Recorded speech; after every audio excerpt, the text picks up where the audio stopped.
"Move your filthy cows, you disgusting redneck trash." Cynthia Bradshaw screamed this as her white BMW X5 barreled toward my pregnant heifers. She thought, because she drove a white BMW X5 and ran the HOA for the new McMansion development next door, she owned my land. She was about to learn that in Texas the deed is king. Before she showed up, life on Riverside Ranch was measured in seasons, not minutes. My great-granddaddy, Jedediah Mercer, bought these 50 acres back in 1940 with cash he'd saved working oil fields. He passed it to my granddad, who passed it to my dad, who passed it to me, Jake Mercer. The deed, thick as a Bible and smelling of dust and time, was my inheritance and my responsibility. The land wasn't just dirt and grass. It was the story of my family written in soil, sweat, and barbed wire. Morning started with the smell of coffee and hay, the lowing of my Angus cattle a gentler alarm clock than any city dweller could imagine. My wife Sarah, a high school science teacher in the nearest town, would leave before the sun was fully up, and I'd be out on the ATV, checking fences, making sure my prize bulls had fresh water, and just breathing the clean air that was my birthright. The trouble started subtly, like a slow leak in a tire. First came the surveyors, then the bulldozers, clawing at the horizon on the 100-acre plot that bordered my eastern fence line. Old Man Hemlock had sold out to a developer from Dallas. We all knew it was coming. Progress, they called it. To me, it looked like a cancer, a grid of paved streets and identical houses with no soul, sprouting up where bluebonnets used to grow. I didn't like it, but it wasn't my land to say what happened to it. My 50 acres, including the half-mile gravel road that led from the county highway to my front gate, were mine and mine alone. That road was the spine of my ranch, the only way in or out, carved by my grandfather's own tractor 60 years ago. The first time I met her, Cynthia Bradshaw, she was standing at my fence line in high heels that were sinking into the soft earth, a clipboard clutched to her chest like a shield. She wore a pantsuit that probably cost more than my last hay bill and a smile that didn't reach her eyes. "Excuse me?" "Hello?" she called out, her voice sharp and impatient. I was mending a stretch of fence her construction crews had knocked down. I wiped the sweat from my brow with the back of a leather glove and ambled over, tipping my hat. It's how my dad taught me to greet folks. Polite until they give you a reason not to be. "Ma'am," I said, my voice low and calm. "I'm Cynthia Bradshaw, the community manager for the estates at Willow Creek," she announced, gesturing vaguely at the half-built houses behind her. "I just wanted to introduce myself. We're going to be neighbors." "Jake Mercer," I replied, not offering a hand since mine was covered in grease and dirt. "Welcome to the neighborhood, I suppose." "Yes, well," she said, her eyes scanning over my ranch, lingering on the cattle with a look of faint disgust. "We're very excited to bring a certain standard of living to this area. I'll be heading up the Homeowners Association. We have a very clear vision for community harmony and property values." I just nodded. I didn't know what an HOA had to do with my ranch, but I was willing to listen. "Which brings me to this access road," she said, finally getting to the point. She gestured with her pen toward my gravel drive. "It's a bit rustic. We'll need to have it paved. It's going to be the main entrance for phases 2 and 3 of the development. We've marketed it as exclusive ranch view access." I felt a cold knot form in my gut, but I kept my face impassive. "Ma'am, I think there's been a misunderstanding. This is my road, private property. It leads to my house and my barns. It doesn't go anywhere else." She gave a little tittering laugh, a sound like ice cubes rattling in an empty glass. "Oh, you ranchers. So territorial. Don't worry, our lawyers have looked at the preliminary plats. It's designated as a primary easement for the new community. We'll be taking over its maintenance and upgrading it to our standards." I stood up a little straighter. The politeness my dad taught me was starting to fray at the edges. "Ma'am, with all due respect, your lawyers are wrong. This road is on my deed. It's part of the 50 acres. It's never been an easement. The only people who use it are me, my family, and the occasional feed delivery truck." Her smile tightened. "Well, that's simply not what our information says. We'll be in touch to coordinate the paving schedule. We're on a tight timeline to meet our delivery goals for our clients." She turned, her heels aerating my pasture, and stalked back toward the construction site without another word. I stood there for a long time, watching the dust settle, the cold knot in my stomach turning into a slow, burning anger. She hadn't asked. She'd told me. She'd walked onto my land and told me what she was going to do with it. A week later, the white BMW X5 made its first appearance. I saw it coming from a mile away, a cloud of dust billowing up behind it like it was a damn chariot. She was doing at least 50 down my gravel road, a road I keep at a steady 15 on to keep the dust down and not spook the cattle. I was moving a small herd of heifers, some of them pregnant, from the west pasture to the east. They were crossing the road, slow and steady like they always did. I had my orange flags up, but she didn't even slow down. She laid on the horn, a shrill European sound that had no place out here. The heifers, gentle creatures of habit, panicked. They scattered, some running back the way they came, others bolting into the fence line. One of my best, a pregnant heifer I called Daisy, stumbled in the chaos and went down hard. My heart jumped into my throat. I ran into the road, waving my arms, my face a mask of fury. The BMW screeched to a halt just feet from me. The window glided down. "What is your problem?" Cynthia shrieked, her face contorted with rage. "Get these disgusting animals off the road. I have a meeting." "My problem," I said, my voice dangerously low, "is that you're on a private drive, driving like a bat out of hell, and you just about injured one of my pregnant cows. This ain't a highway, lady. You're a guest here, and a damn unwelcome one at that. This is a community thoroughfare," she spat. "It's on the map. I have every right to be here, and I have a right to not be impeded by your livestock." I pointed a trembling finger at her. "This is your one and only warning. You ever drive like that on my land again, you'll be talking to the sheriff. You slow down, or you don't come on it at all, understand?" She scoffed, a truly ugly sound. "Oh, I understand. I understand that you're an obstructionist hick who's going to be hearing from my lawyer." She gunned the engine, swerving around the rest of the herd and peeling out, spraying gravel and dust all over me. I ignored her and ran to check on Daisy. The heifer was struggling to her feet, limping badly. I spent the rest of the day getting her into a pen, calling the vet, and trying to calm my shaking hands. The vet said she had a bad sprain and was stressed, which wasn't good for the calf she was carrying.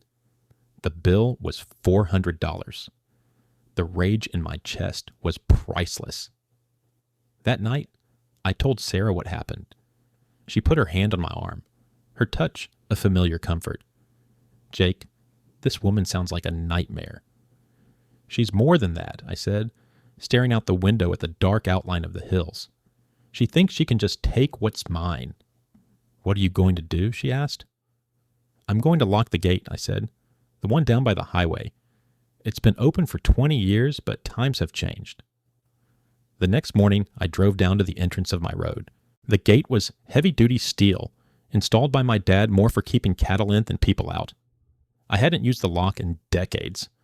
I found the old, rust-pitted padlock, oiled it up, and snapped it shut. I hung a brand-new, professionally printed sign right on the gate.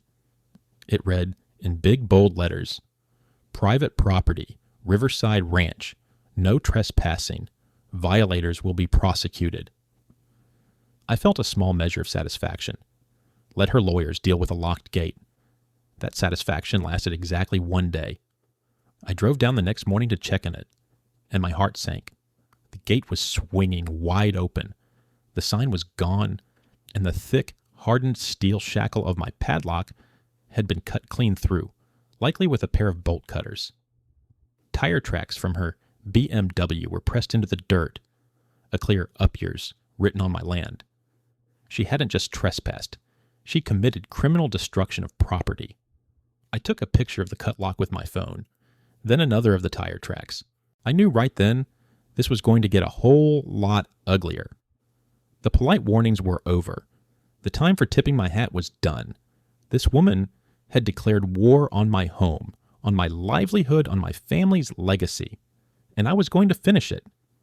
This wasn't about a road anymore. This was about principle. I got back in my truck, my knuckles white on the steering wheel. The invasion was over. The escalation was about to begin. She had no idea who she was messing with. She saw a simple rancher. She was about to meet the unmovable object. The cut lock was a line in the sand, and she just stomped all over it with her overpriced shoes. I didn't bother replacing the padlock. A lock only keeps an honest man out. For a woman with a pair of bolt cutters and a bottomless well of entitlement, it was just a minor inconvenience. Instead, I started a new routine. Every morning, I'd take out my old camcorder, the one I used to use for filming Sarah's school plays, and set it up on a tripod overlooking the gate. And every day, like clockwork, the white BMW would come barreling through. I documented every single instance. Date, time, speed, as best I could estimate. I was building a case, brick by digital brick. The real crisis, the moment that turned my slow-burning anger into a cold, hard resolve, came about a week after the lock-cutting incident. It was a hot Tuesday afternoon. I was in the north pasture a good distance from the road, moving the herd again.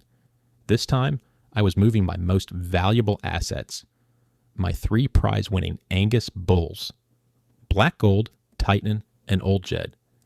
Each one was a magnificent 2,000-pound beast of pure muscle and prime genetics, worth more than her fancy car. They were gentle giants, but bulls are bulls. You don't startle them. I heard her before I saw her. The high-pitched whine of her engine pushed to its limit. She came flying over the little rise in the road, doing at least 60. My blood ran cold. The bulls were directly in her path, placidly chewing their cud. She didn't slow down. She didn't swerve. She laid on that god-awful horn. It was the sound of chaos erupting. 2 tons of panicked bull is a force of nature. Black Gold, the biggest of the 3, let out a bellow that shook the ground and charged, not at her car, but blindly, away from the noise. He smashed straight through a section of my fence like it was made of toothpicks. Titan and Old Jed followed, a stampede of pure, terrified power. They were headed for the thick woods and the creek bed that bordered my property. A bull with a broken leg in a creek bed is a dead bull. That's when she had the gall to stop, roll down her window, and scream the words that would seal her fate. "Move your filthy cows, you disgusting redneck trash." I didn't even look at her. My entire focus was on my animals. I jumped on my ATV and took off after them, my heart pounding against my ribs. It took me 2 hours to find them and coax them back.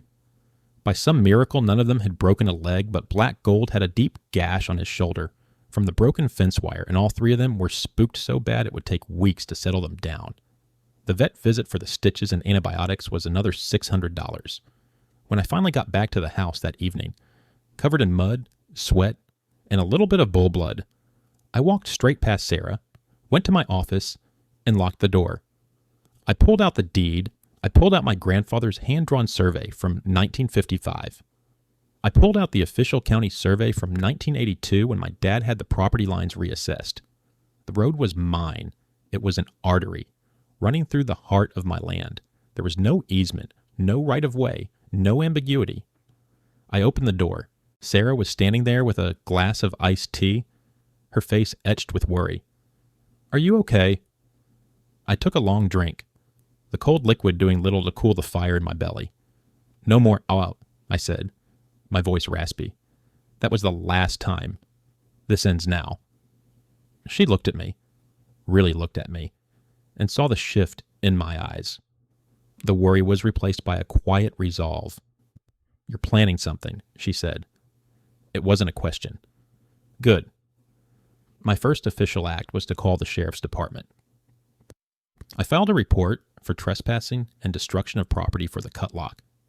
I gave the deputy the pictures and the first of my video recordings. He was a good old boy named Miller, who I'd known since high school. He was sympathetic, but he warned me. "Jake, this is a civil matter until she does something more. The DA is not likely to press charges over a $50 lock when she's claiming it's a civil dispute over an easement." "So I just have to let her do whatever she wants?" I asked, in frustration leaking into my voice. "For now, just keep documenting," he advised. "Get a lawyer. Send her a cease and desist. Build your paper trail. If she violates a direct order from a court, then it gets criminal real fast." So that's what I did. I hired the best, grumpiest, most thorough property lawyer in the county, A man named Frank Peterson whose office was filled with more dusty law books than a library. I paid him a $2,000 retainer. He reviewed my deeds and surveys and cackled. Jake, she doesn't have a legal leg to stand on. This is the most open and shut property line case I've seen in 30 years. He drafted a cease and desist letter that was a masterpiece of legal threats and sent it via certified mail to Cynthia's HOA office. It explicitly forbade her or any of her agents, clients, or contractors from setting foot on my access road. Cynthia's response was to escalate. 2 days after she received the letter, a shiny new truck from the Environmental Protection Agency rolled down my drive. A young man in a polo shirt and clipboard got out looking nervous. Sir, we've received an anonymous complaint about illegal dumping of animal waste and potential contamination of the local watershed. I knew exactly who the anonymous complainant was. I spent the next 3 hours walking the EPA agent around my ranch. I showed him my manure management system, the same one my dad designed, which involved composting and rotating piles, far from any water source. It exceeded every state and federal guideline. I showed him my clean creek, the water running clear over the rocks. The agent was apologetic.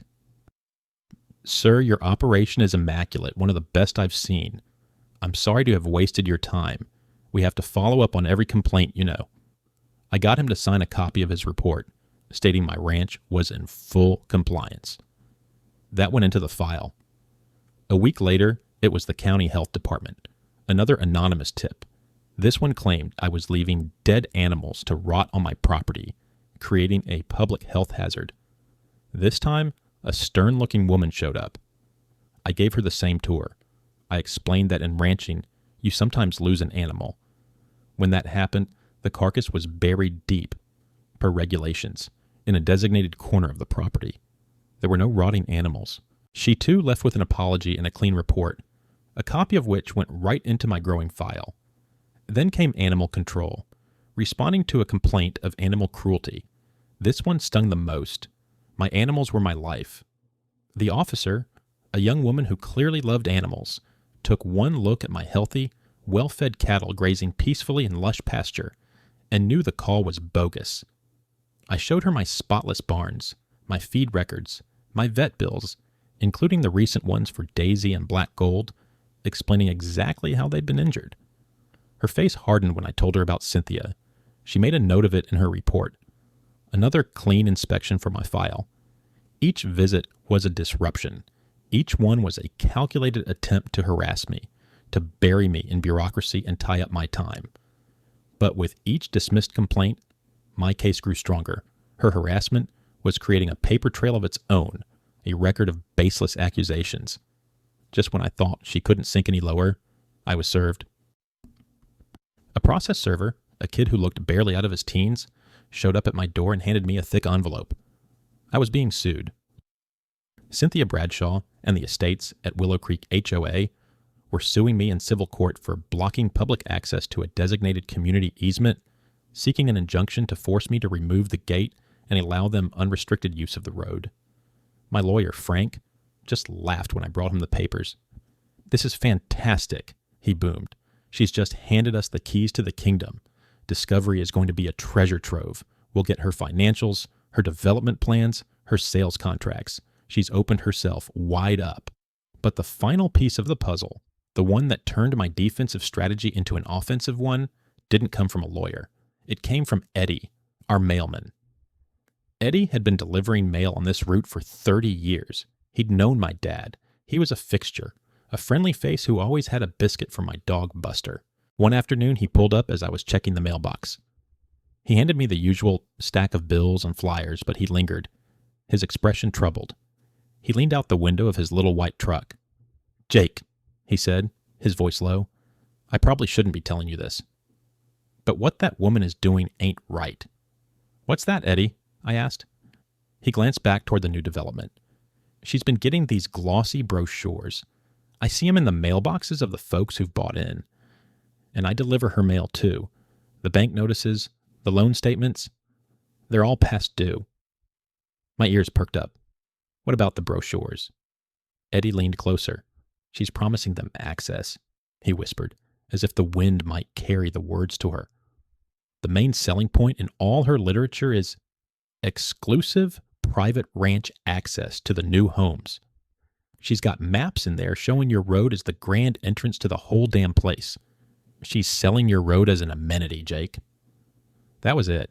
That was the moment everything clicked into place. It wasn't just a mistake or a misunderstanding. It wasn't just entitlement. It was fraud.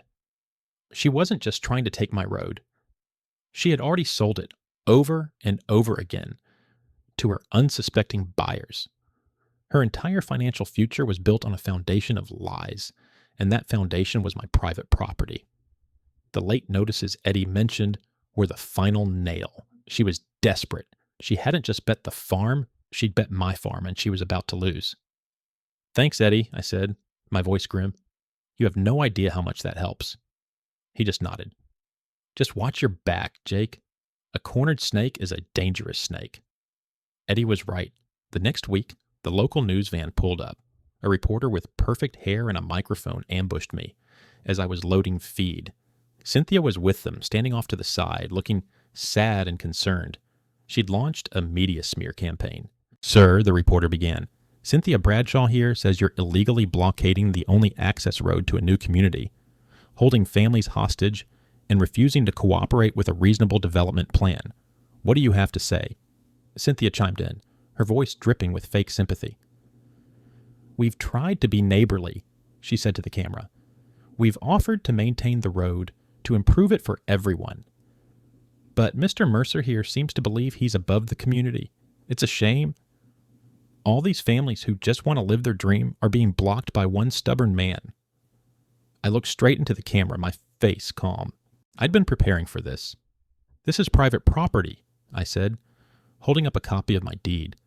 It has been in my family since 1940. This woman is a fraud. She is illegally selling access to my land. And when I told her no, she began a campaign of harassment, including filing false reports with the EPA and animal control, all of which were dismissed. The only person being held hostage here is me, by a desperate con artist. The reporter looked taken aback. Cynthia started sputtering, but I'd planted the seed of doubt. The news story that aired that night was more balanced than she'd hoped, presenting both sides. But the damage was done. My phone started ringing with calls from angry people in town who only saw the stubborn rancher part.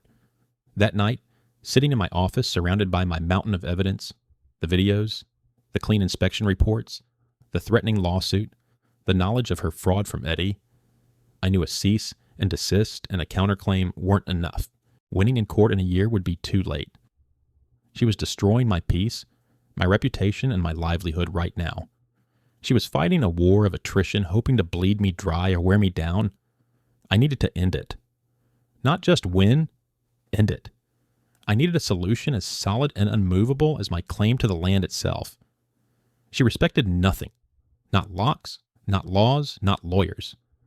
She only respected brute force, the kind her BMW represented. So I'd give her something her car couldn't handle, something her bolt cutters couldn't snip. I looked at the picture of my great-granddad, stern and proud, on the wall. He built this place with his hands. It was time I did the same. I picked up the phone and called a number I knew by heart. Big Mike's Construction, a gravelly voice answered. Mike, it's Jake Mercer, I said. I've got a job for you. A big one.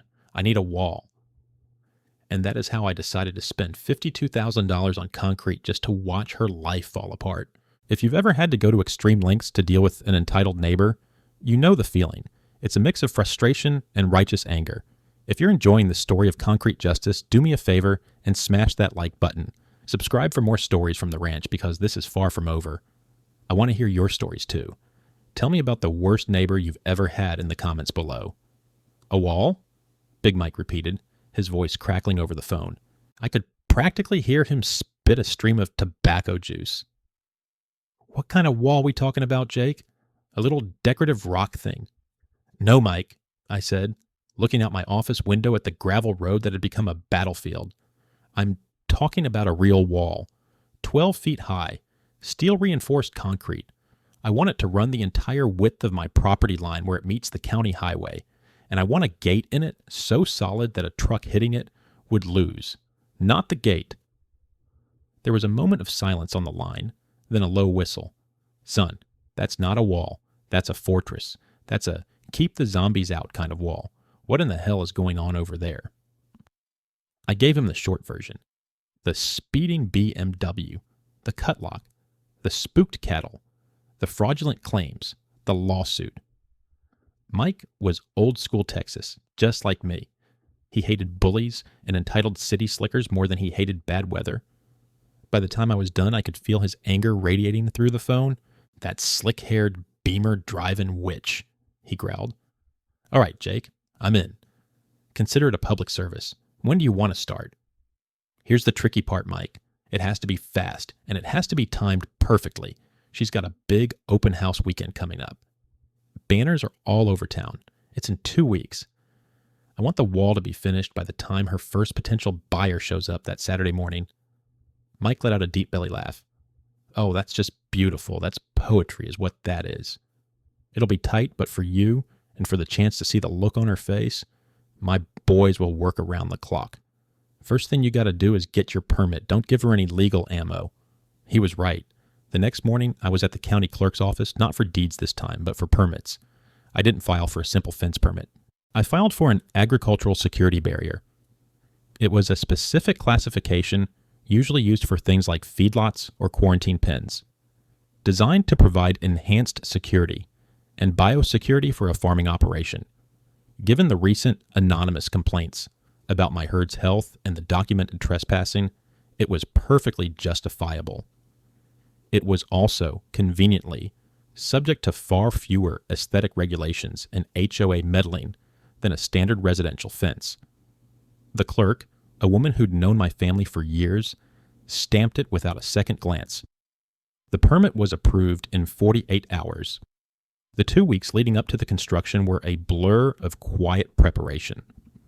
Mike and his crew did the survey work after dark, using floodlights powered by a generator. They marked out the line, dug the footings, and laid the rebar under the cover of night. From the road, it just looked like some minor dirt work.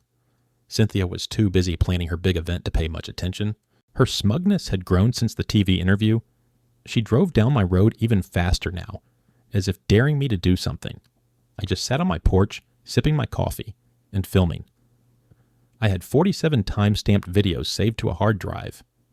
The Thursday before the open house, the first of the big trucks arrived. It wasn't a concrete truck. It was a flatbed carrying the gate. It was a monster, a custom-built slab of quarter-inch plate steel, cross-braced with I-beams, with a hinge assembly that looked like it belonged on a bank vault. Mike had it installed and set in its own deep concrete footing first. We left it wide open. No need to spook the quarry before the trap was fully set. The real show started at 3 a.m. on Friday morning. A convoy of concrete trucks, 6 of them, rumbled down the county highway and lined up, their engines a low growl in the pre-dawn stillness. Mike's crew, a dozen tough-as-nails guys who moved with practiced efficiency, were waiting. The forms for the wall were already in place. As the sun began to cast a pale light over the horizon, the first boom extended, and the wet, gray concrete began to pour. It was a symphony of construction. The roar of the trucks, the shouts of the crew, the rhythmic thumping of the vibrators settling the concrete into the forms. I stood there with a thermos of coffee, watching the barrier rise from the earth. It was the most beautiful sight I had ever seen. Cynthia must have been a late sleeper. The first sign of trouble came around 8 a.m. in the form of a frantic phone call to the sheriff's department. I know because Deputy Miller called me a few minutes later. Jake, I got a woman on the phone screaming like a cat in a washing machine, saying you're building the Berlin Wall on her road. You got a permit for this fortress? Sure do, Miller, I said calmly. Agricultural security barrier, all legal and above board. You're welcome to come take a look. Good enough for me, he said. Just giving you a heads up. She's on her way. She arrived in a cloud of dust and fury. Her white BMW screeched to a halt, just shy of the work zone. She jumped out, her face a blotchy, furious red. She was wearing silk pajamas under a trench coat. What is the meaning of this? She shrieked at Big Mike, who was directing a concrete boom. Mike, who stood 6'4" and was built like a brick smokehouse, didn't even flinch. He slowly turned, spat a brown stream of tobacco juice near her ridiculous high-heeled slippers, and pointed a massive thumb at me. "Talk to the landowner," he grunted, and turned back to his work. She stormed over to me. "You can't do this. I have an open house tomorrow. I'll have you arrested. I'll sue you into the Stone Age." I just took a sip of my coffee. "It's my land, Cynthia. I've got a permit. It's for biosecurity." I gave her a thin smile. "Can't be too careful with all the diseases people try to claim are on my ranch." Her eyes bulged. She pulled out her phone and started screaming into it, presumably at her lawyer. Then she called the county planning and zoning department. Then she called the news station. A parade of official vehicles showed up over the next few hours. A county inspector took one look at my permit and the work being done, nodded, and told Cynthia, "He's within his rights, ma'am." The sheriff's deputies arrived and told her she was obstructing a legal construction project and would be arrested for trespassing if she didn't stay off my property. She spent the rest of the day pacing back and forth on the public side of the rising wall, a caged animal, her voice raw from screaming threats and insults. The news van showed up again, but this time the story was different. Local rancher erects security barrier amidst heated land dispute, the Chiron would read. The reporter tried to interview me, but I just pointed at the no trespassing sign and went back to watching the wall grow. By Friday evening, it was done. A 12-foot tall, 100-foot long monolith of steel and concrete stood where her shortcut used to be. It was stark, brutal, and utterly final. Mike's crew had already stripped the forms. The new steel gate was closed, secured by a crossbar that looked like a railroad tie and a lock that couldn't be cut. Mike slapped me on the back, his hand like a slab of ham. "Even a tank ain't getting through this," he said, a grin splitting his rugged face. "Cost you $52,000, all in. Paid in full." I'd sold 2 of my backup bulls to cover it. Worth every penny. I shook his hand. "Mike, it's a work of art." We stood there for a minute, admiring our handiwork as the sun set, casting a long shadow from the wall across the road. The silence was the best part. For the first time in months, my ranch was quiet. The quiet lasted until exactly 9:02 a.m. the next morning. Saturday, the first day of her grand open house. I was sitting on my porch with Sarah, both of us with mugs of coffee, watching the new gate via the live feed from a new, high-definition security camera I'd installed. Right on schedule, the white BMW appeared. She drove slowly this time, as if she couldn't believe what she was seeing. She got out of the car and walked up to the gate, her fancy open house outfit looking absurd in front of the cold, gray concrete. She pushed on it. It didn't budge. She rattled it. The sound was pathetic, a tiny tink against tons of steel. We could see her on the camera screaming, but the sound didn't carry this far. We just saw her mouth opening and closing, her face turning a darker and darker shade of purple. She got on her phone, pacing, frantic. A few minutes later, the first of her prospective buyers arrived, a family in a minivan. They pulled up behind her BMW, looking confused. Then another car arrived, and another. A traffic jam was forming on the county road, right in front of my new wall. The buyers were getting out of their cars, looking at the massive wall, the private property signs, and then at Cynthia, who was growing more unhinged by the second. Her promises of exclusive ranch access were meeting the hard reality of 12-foot concrete. Then she did something I expected but was still shocked to see. She completely snapped. She got back in her BMW, backed up about 50 feet, and then gunned it. She floored the accelerator, and the white SUV shot forward like a missile, aimed directly at the center of my new gate. Sarah gasped beside me. I just leaned forward, my eyes glued to the screen. The impact was spectacular. There was no mighty crash, no explosion, just a sickening metallic crunch. The BMW's front end accordioned as if it were made of tinfoil. The hood buckled, the engine block was shoved back into the firewall, and the windshield spiderwebbed. The car, or what was left of it, bounced back a few feet, steam and smoke pouring from its mangled frame. The gate, my beautiful $52,000 gate, didn't have a scratch on it. It hadn't so much as vibrated. Cynthia Bradshaw, The HOA tyrant, the real estate fraudster, sat dazed in her ruined vehicle, the airbag deployed in her face. The crowd of horrified buyers stared in stunned silence. And I had it all recorded in glorious high definition. The trap was sprung. The weapon had held. Now it was time for the final act. The silence after the crash was almost as loud as the impact itself. On my monitor, I watched the scene unfold with a grim sense of finality. The buyers, who had come expecting to see their dream homes, were instead witnessing a complete mental and financial breakdown. Some were on their phones, likely calling 911. Others were pointing, their faces a mixture of shock and dawning comprehension. They were looking at the wall, then at the sputtering woman in the wrecked luxury car, then at the Estates at Willow Creek brochure they were probably clutching in their hands, and the pieces were clicking into place. I turned to Sarah. Her eyes were wide, her hand covering her mouth. Did she really just do that? She did, I said, saving the video file to 3 separate locations. And she just handed us the grand prize. I picked up my phone and called 2 people, Deputy Miller and my lawyer, Frank Peterson. To Miller, I said, "You're going to want to get out here. The woman from the lawsuit, she just tried to ram my gate with her car. Yes, I have it on video. No, nobody's hurt, except her pride and her BMW." To Frank, I said, "It's time. She took the bait. The whole thing. I have the video. The open house is a disaster. I want to press full charges for destruction of property on top of everything else. And I think it's time we had a little chat with her clients." Frank was ecstatic. "Jake, this is better than I could have imagined. Don't go down there. Don't talk to anyone. Let the deputies handle her. I'll get an emergency restraining order sworn out by lunchtime. Then we prepare for the main event." The main event was Frank's idea. He knew that winning in court was one thing, but public humiliation was another. Cynthia had tried to use the media against me. We were going to use it to utterly dismantle her. The annual county fair and town exposition was the following Saturday. It was the biggest public gathering of the year. The entire community, including local politicians and the press, would be there. It was the perfect stage. The week was a flurry of legal activity. Frank filed the restraining order, which was granted instantly thanks to the video of her ramming the gate. She was legally barred from coming within 500 feet of my property.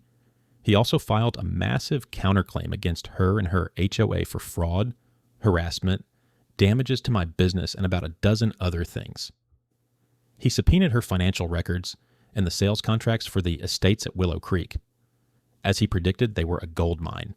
Every single contract explicitly promised deeded private ranch road access and featured a map with a big gold star on my road. It was blatant, undeniable wire and mail fraud. Meanwhile, I worked with Frank's paralegal to prepare our presentation. We made 100 copies of a packet. Each packet contained a clear copy of my 1940 deed, a copy of the most recent county survey map, highlighting my property lines, a copy of the restraining order against Cynthia, a signed affidavit from the EPA inspector, one from the health department inspector, and one from the animal control officer, all stating their investigations found no wrongdoing.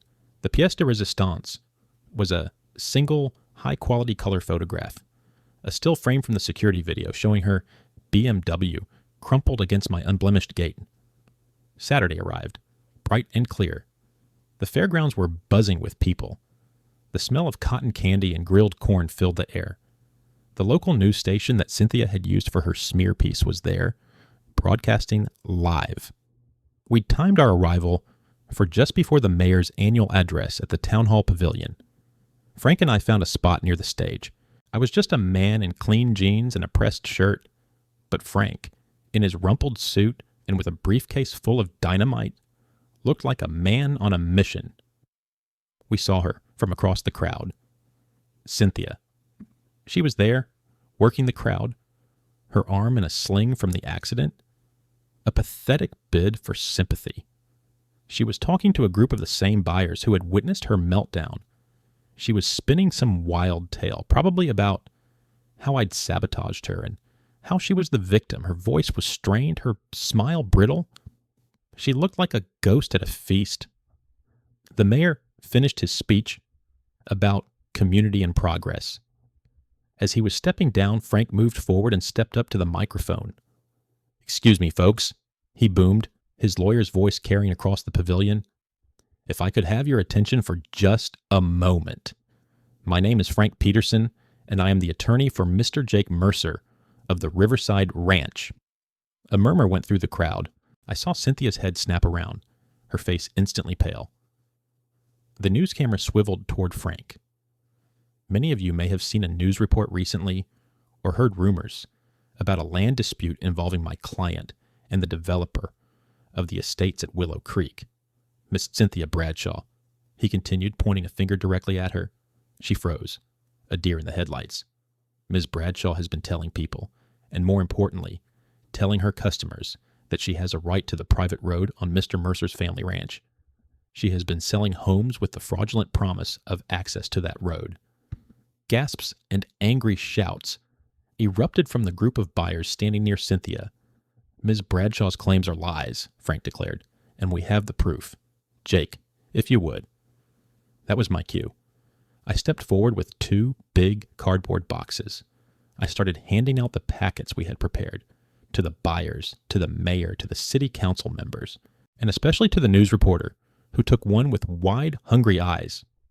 In your hands, Frank announced, you will find a copy of the Mercer family deed from 1940.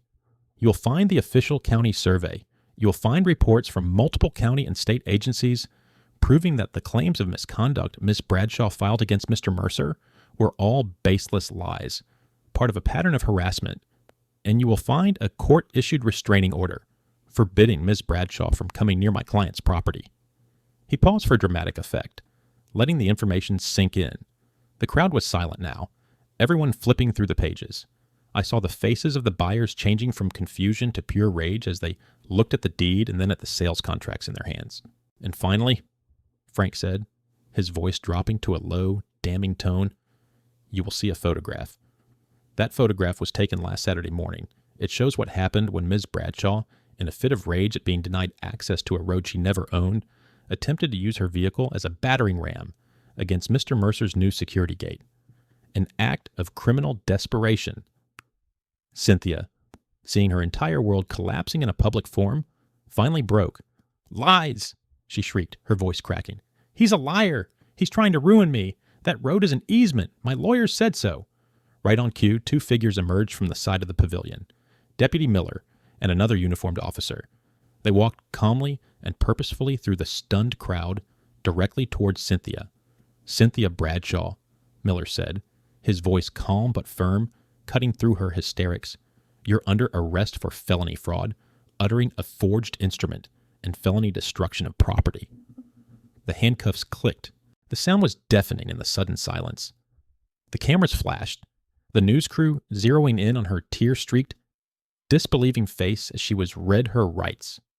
The buyers she had duped were shouting questions at her, demanding their money back. It was total, public, and complete devastation, and I just stood there, leaning against a pavilion post that felt as solid as my new wall, and for the first time in months I smiled, a real, genuine smile. The aftermath was swift and brutal for Cynthia.